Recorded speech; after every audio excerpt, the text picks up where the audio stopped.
رین 10 سال کی لڑکی تھی اور بہت شرارتی اور ٹامبوائے قسم کی لڑکی تھی۔ اسے باہر نکلنا اور گلیوں اور سڑکوں پر گھومنا پسند تھا۔ رین کو اپنی دادی سے بہت لگاؤ تھا، وہ اپنا وقت اپنی دادی کے ساتھ گزارنا بھی پسند کرتی تھی۔ اسے اپنے بچپن کی کہانیاں سنانے کے لیے اور کبھی کبھی سبق آموز کہانیاں۔ دادی کی زیادہ تر کہانیاں اپنے مقاصد کی پیروی کے سبق پر مبنی تھیں۔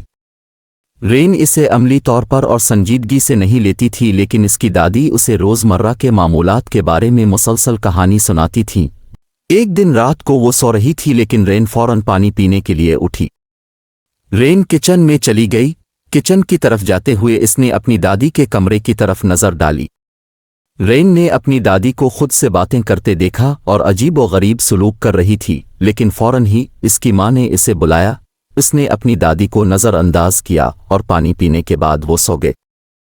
جب رین کچھ دنوں کے بعد 12 سال کی ہوئی تو اس کی زندگی میں ایک سانحہ آیا۔ اس کی زندگی کا سب سے اہم کردار مر گیا، میرا مطلب ہے کہ اس کی دادی کا انتقال ہو گیا۔ اپنی دادی کی برطرفی کی خبر سن کر وہ چونک گئی اور بہت اداس تھی اور بری طرح رو رہی تھی۔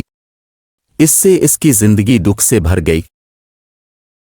اس کی دادی کا ایک کمرہ تھا جہاں کوئی نہیں جاتا تھا کیونکہ اس کی دادی نے منع کیا تھا۔ بہرحال رین اس کمرے میں گیا اور عجیب قسم کی چیزیں دیکھی، جیسے کتابیں، تحریری آلات اور شیشے سے بنی کوئی چیز ٹکڑے۔ وہ اس قسم کی چیزیں دیکھ کر بہت حیران ہوئی۔ وہ چیزوں کو چھونے اور ان میں سے گزرنے لگی۔